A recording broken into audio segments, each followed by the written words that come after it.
बिस्मिल्लाहिर्रहमानिर्रहीम। अस्सलामुअलैकुम my dear student BCom, कैसे हैं बेटा सब लोग? ओके, उम्मीद है आप सब लोग खैरियत से होंगे। बेटा हम लोग जो टॉपिक पढ़ रहे हैं वो है रिलेटिव मेजरमेंट ऑफ डिस्पर्जन। ठीक है, ये टॉपिक हम कंटिन्यू कर चुके हैं और इसके अंदर हम डिस्कस भी करते चले आ रहे हैं बेटा।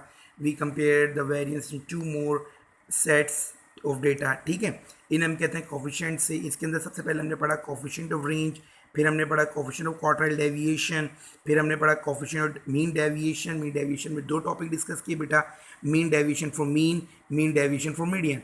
ठीक है, अब इसके बाद हमारा अगला टॉपिक है कोफिशिएंट ऑफ वेरिएंस।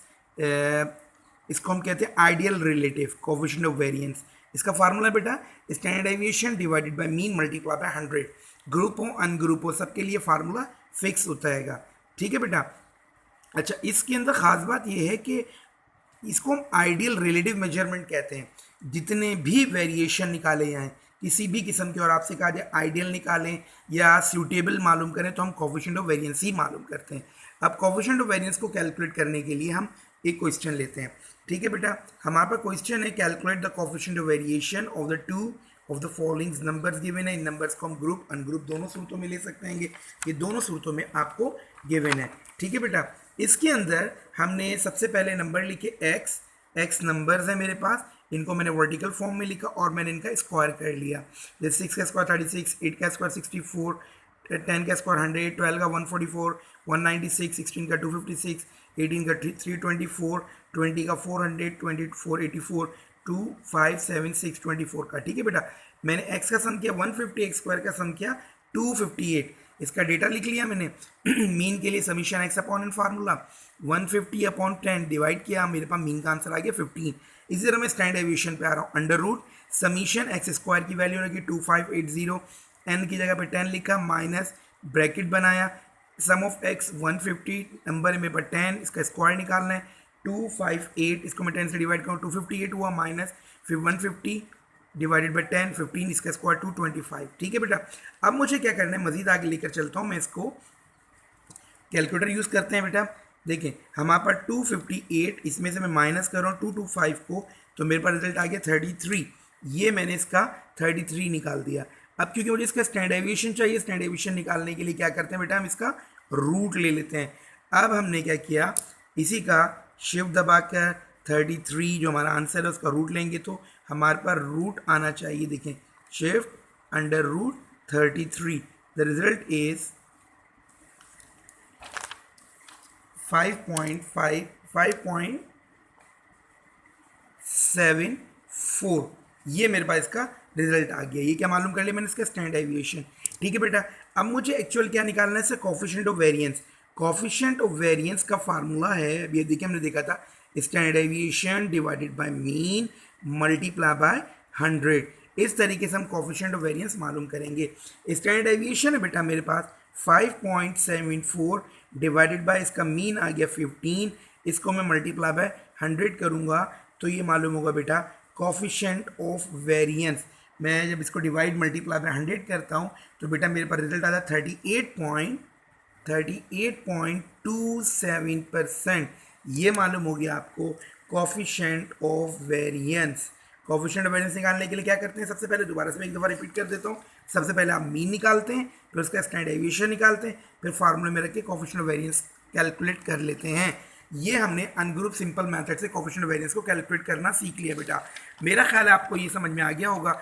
अब इसी को हम एक और क्वेश्चन लेते हैं जिसके अंदर हम इसको इस तरीके से डिस्कस करेंगे। देखें जी, अब आपके सामने इसकी एक और कंडीशन आ चुकी है। कोफिशिएंट ऑफ वेरिएंस कहता है the price of the particular commodity in 5 year in 2 cities. 2 cities हैं, यानी ये 2 शहर हैं, वहाँ पे 5 ईयर की प्राइस गिवन है आपको, जो नीचे ये हैं। और कहता है असल क्वेश्चन देखें, find the city which had more stable price. अब आपको कोई टूल नहीं दे रहा कि आपने क्या करना है, ना आपसे कह रहा है mean coefficient of mean deviation निकालो, कोफिशिएंट ऑफ क्वार्टाइल मालूम करो, रेंज, कुछ भी नहीं कह रहा। सिर्फ आपसे असल वर्डिंग जो मैंने देखी अंडरलाइन भी की है, the city which had more stable price. More stable price ये बताना किसकी प्राइस ज़्यादा है। अब देखिए हमारे पास प्राइस सिटी ए की गिवन है 20, 22, 19, 23, 16। प्राइस बी भी गिवन है 10, 20, 18, 12 एंड 15। अब हमने चेक करना है क्या हमारा सिटी ए ज़्यादा इसकी प्राइस स्टेबल है या सिटी बी की, किसके अंदर वेरिएशन कम है। याद रखें जिसका वेरिएशन कम होगा उसकी प्राइस ज़्यादा सूटेबल होगी। अब इसके लिए सिर्फ सबसे बेहतरीन टूल जो कैलकुलेट करने के लिए वो मैंने आपको बताया वो आइडियल है, उसका नाम क्या है, coefficient of variance. Now we continue the coefficient of variance. अब मैं क्या करता हूँ, दोनों सिटीज़ को यहाँ पे ले लेता हूँ, for city A for city B. Screen पे नज़र आ रहा होगा बेटा आपको, city A city B. City A इसकी प्राइस इसका लेंगे, पहले इसको हम टोटल करेंगे बेटा, फिर सिटी बी इसका भी कोफिशिएंट ऑफ वेरिएंस निकालेंगे, इसका सम करेंगे और फिर देखते हैं क्या रिजल्ट आता है। बिल्कुल सेम वैसे जैसे पीछे डिस्कस किया, 20 का हम स्क्वायर करेंगे, देन वी गेट 400। अब हमारे पास 22 हम इसका स्क्वायर करेंगे, 484, 19 मल्टीप्लाई बाय 19 हमारे पास 361, 23 इसका स्क्वायर निकालेंगे बेटा, 5 to 9, इसके बाद 16 का स्क्वायर करेंगे, 256। सिटी ए का मैंने एक्स का स्क्वायर कर लिया, एक्स का सम मेरे पास बेटा आ गया 100 और एक्स स्क्वायर का सम आ गया मेरे पास 300 मेरा ख्याल है 20, थोड़े से मिस्टेक हो गई बेटा, 2030। कितना आ गया बेटा, 2030। ठीक है, अब मैं मीन निकालना चाहता हूँ। Mean is equal to sum of X. मेरे पास सम कितना है बेटा 100, मेरे पास नंबर 1 2 3 4 5, मैंने 5 फेयर की बात की थी, 5 से डिवाइड कर दूंगा तो मीन मेरे पास आ जाएगा 20। ठीक है बेटा, मीन मैंने मालूम कर लिया, ये सिटी ए का मीन मालूम किया। इसी तरह हम सिटी बी को भी साथ साथ लेकर चलते हैं। सिटी बी के लिए मैं 10 का स्क्वायर करूंगा बेटा, कितना आएगा 100, 20 का स्क्वायर करूंगा, मेरे पास सम आ गया, इसका स्क्वायर आ गया 400, 18 का स्क्वायर बेटा 324, अब मैं 12 का स्क्वायर कर रहा हूँ 144 और 15 का स्क्वायर 225। अब मुझे x और x का दोनों का सम करना है, इसका सम आया 75 और इसका सम करने पर आएगा 1931। इसका भी पहले मीन निकाल लेते हैं। मीन इसका कितना है बेटा मेरे पास 75 डिवाइडेड बाय, मैं इसको भी 5 से करूँगा तो मेरे पास इसका मीन आ गया जाएगा 15। ठीक है, ये मालूम हो गया मेरे पास सिटी बी का भी मीन। अब मैं मज़ीद दोनों को एक साथ आगे लेके चलता हूँ। मैं स्टैंडर्ड डेविएशन की बात करूँगा, सिटी ए और सिटी बी। ये सिटी मेरे पास ए है, इसका मैं पहले स्टैंडर्ड डेविएशन निकालेंगे, is equal to under root मेरे पास सम ऑफ एक्स स्क्वायर कितना बेटा 2030, मैं इसको डिवाइड करूँगा 5 से, माइनस सम ऑफ एक्स है बेटा मेरे पास 100, इसको मैं डिवाइड करूँगा 5, इसका स्क्वायर मालूम करूँगा। ठीक है बेटा, इन तमाम वैल्यूज़ को इसमें रख कर अब हम इसका निकालने जा रहे हैं स्टैंडर्ड डेविएशन। अब जब मैं इसका स्टैंडर्ड डेविएशन निकालूंगा, यकीनन आप इसको 5 से डिवाइड करेंगे, इसको इससे करेंगे और टोटल स्टैंडर्ड डेविएशन का मेरे पास रिजल्ट आ जाएगा 2.45। इसकी कैलकुलेशन मजीद अब आप लोग खुद करें। ठीक है बेटा, चलें जी, अब स्टैंडर्ड डेविएशन ले लेते हैं, इसकी वैल्यूज़ भी स्टैंडर्ड डेविएशन में रखते हैं। The sum of X square मेरे पास 1931, मेरे पास टोटल है 5 नंबर डिवाइडेड बाय, इसकी वैल्यूज़ है मेरे पास कितनी बेटा 75 डिवाइडेड बाय 5, इसका मैं होल स्क्वायर करूँगा। स्टैंडर्ड डेविएशन अब आपको कैलकुलेट करना आ चुका है, बहुत टाइम आपने कर लिया बेटा। इसका टोटल स्टैंडर्ड डेविएशन मेरे पास जो आएगा वो आएगा 3.69। ठीक है, अब मेरे पास दोनों सिटीज़ कोफिशिएंट वेरिएंस ए, मैं यहाँ पे लेता हूँ कोफिशिएंट वेरिएंस, यहाँ पे ए लिख लेता हूँ क्योंकि ए के लिए निकाल रहा हूँ। ठीक है बेटा, standard deviation divided by mean multiply by 100। इसी तरीके से यहाँ पे भी कोफिशिएंट वेरिएंस यहाँ बी लिख लेता हूँ क्योंकि बी सिटी बी के लिए निकाल रहा हूँ। Standard deviation divided by mean multiply by 100, ये दोनों के कोफिशिएंट ऑफ वेरिएशन निकालेंगे हम। ठीक है बेटा, coefficient of variance for a हम ए के लिए कर रहे हैं। स्टैंडर्ड डेविएशन का आंसर है मेरे पास 2.45 डिवाइडेड बाय मीन कितना बेटा इसका 20 multiply by 100। Coefficient of variance A, इसका यहाँ पे हम रिजल्ट लिख देते हैं निकाल कर। ठीक है बेटा, ये कोफिशिएंट ऑफ वेरिएंस ए आ गया हमारे पास। कोफिशिएंट ऑफ वेरिएंस ए का जब मैं रिजल्ट निकालता हूँ वो आता है मेरे पास 12.25%। ठीक है बेटा, अब इसी तरीके से हम coefficient of variance for B city B के लिए लेंगे। स्टैंडर्ड डेविएशन का आंसर है 3.69। ठीक है बेटा, और डिवाइडेड बाय इसका मीन कितना है हमारे पास 15 मल्टीप्लाई बाय 100। इसका भी कोफिशिएंट ऑफ वेरिएंस हम बी निकालना चाहते हैं।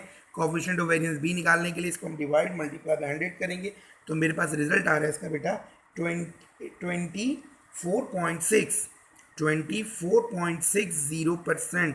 ये आ गया मेरे पास सिटी बी का कोफिशिएंट ऑफ वेरिएंस, सिटी ए का भी कोफिशिएंट ऑफ वेरिएंस आप निकाल चुके हैं, सिटी बी का भी कोफिशिएंट ऑफ वेरिएंस निकाल चुके हैं। जिसमें ज़्यादा वेरिएशन होता है वो उतना अनस्टेबल होता है। देखिए अगर आप गौर करें, हमारे पास सिटी ए का वेरिएशन 12.25 है, जबकि सिटी बी का कोफिशिएंट ऑफ वेरिएशन 24.60 है। अगर हम दोनों में, अगर आपसे कहा which city had more stable price, हमें तो ये आंसर देने ना, हम लिखेंगे coefficient variance A less than coefficient variance B. ठीक है बेटा, कोफिशिएंट ऑफ वेरिएंस ए जो है वो लेस है कोफिशिएंट ऑफ वेरिएंस बी से। मैंने अभी फिर दोबारा बताया, जिसका वेरिएशन कम होगा वो ज़्यादा स्टेबल होगा। तो अब हम यहाँ पे इसके कमेंट्स में लिखेंगे city A had more suitable price. ठीक है बेटा, city A had more suitable price. ये हमारे पास कमेंट्स देने हैं, रिमार्क्स देने एट द एंड। इस तरीके से ये टॉपिक बेटा हमारा कंप्लीट होता है। ठीक है, जिसका वेरिएशन, अगेन रिपीट कर रहा हूँ, जिसका वेरिएशन कम होगा हमेशा वो सूटेबल होगा, क्योंकि जितना वैल्यू में वेरिएशन ज़्यादा होता है वो उतना एक्सेप्ट अच्छा नहीं किया जाता ना। वेरिएशन कम है, देखिए अगर हमारी प्राइस 10 रुपी है, सपोज करें मैं रोटी की एग्जांपल लेता हूँ, अगर हमारी रोटी की प्राइस 1 रुपये फिक्स होती, और जस्ट लाइक जैसे सऊदी अरब में देखें, वहाँ आज भी रोटी 1 रियाल की है, 1980 में भी 1 रियाल की थी, 1920 में चेक करें 1 रियाल की थी। यानी कि जब से उन्होंने मतलब रोटी बनाई है तो 1 रियाल 1 रियाल की चल रही है, वहाँ वेरिएशन नहीं है। अब हम अपने मुल्क में देखें, हमारे 25 पैसे की, 50 पैसे की, 2 रुपये की, 10 रुपये की, आज मेरे ख्याल है 15 या 20 रुपये की रोटी हो चुकी है। तो ये वेरिएशन है बहुत ज़्यादा। तो जिसका वेरिएशन कम होता है वहाँ की प्राइस ज़्यादा सूटेबल होती है। ठीक है, और ओके बेटा, इसको यहीं तक रखते हैं, फिर इसको इंशाल्लाह मज़ीद आगे हम कंटिन्यू करते हैं। ठीक है बेटा, अल्लाह हाफिज़।